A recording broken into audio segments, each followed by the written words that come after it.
several scientific articles have discussed the notion of tensegrity. This concept of tensegrity undoubtedly threw light on our understanding of how organs slide together. The Americans Buckminster Fuller, an architect, and Kenneth Nelson, a sculptor, both worked on macroscopic structures and designed buildings and sculptures with common characteristics. The basic concept is that the forces applied are transmitted to all the elements of a structure composed of long articulated girders linked by pre-stressed elastic cables already under tension. The principle is an architectural system in which the structures are stabilized by an equilibrium between the opposing forces of compression and tension, thereby allowing shape, solidity, multidirectional movement and independence from gravity to be conserved. Structures established by tensegrity are not stabilized by the resistance of each component part, like a column resisting gravity, but by distribution and equilibrium between the mechanical stresses throughout the whole network. Such structures are therefore multidirectional, stable in all directions, and independent of gravity. These forces stabilize the structure through their equilibrium.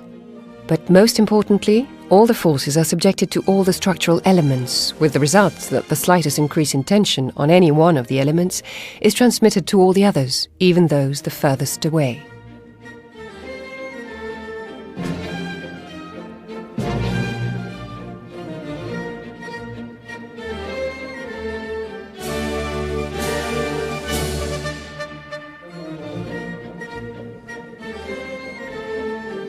In real applications, the resulting shapes are often geometric, triangular, quadrangular, or somewhat icosahedral.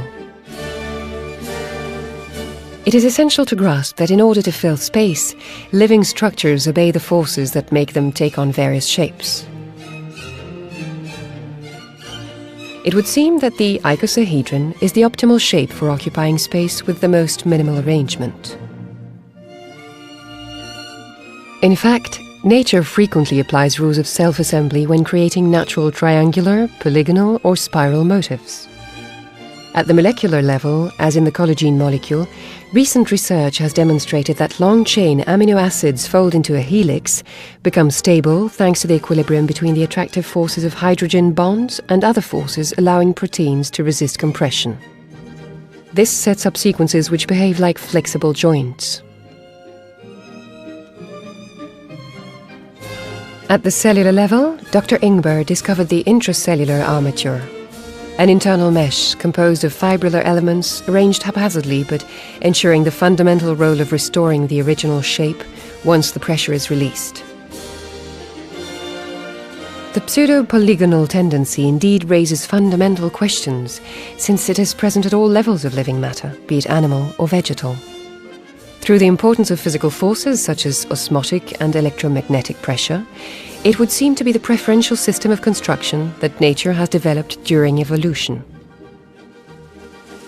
We should pay homage to D'Arcy Thompson, a humanistic Scottish biologist of the 19th century. He thought that the adaptational teleology of Darwin needed to be added to by including physical and mechanical causality.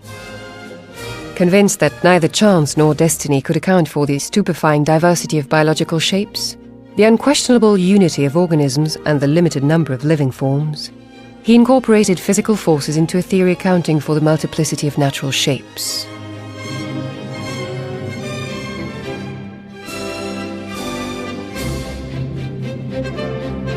Intuitively, he hit on the idea that the forces that shape life resemble each other. It was his wish that biology should not leave aside physical aspects, that it should incorporate physical mechanisms so as to account for both shape and growth, and that it should not focus entirely on teleology.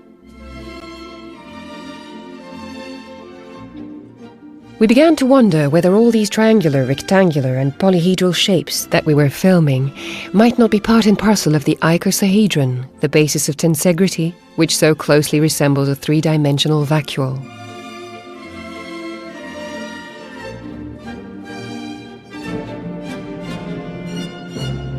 These highly efficient, flexible, pre-stressed fibrillar architectural shapes, associating great mechanical resistance and optimal sparing of matter, are no doubt helped by their capacity to take on various shapes that are more stable and adapted to sliding between each other.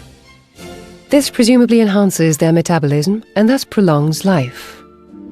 This ability of matter to organize itself spatially offers an infinite potential for movement.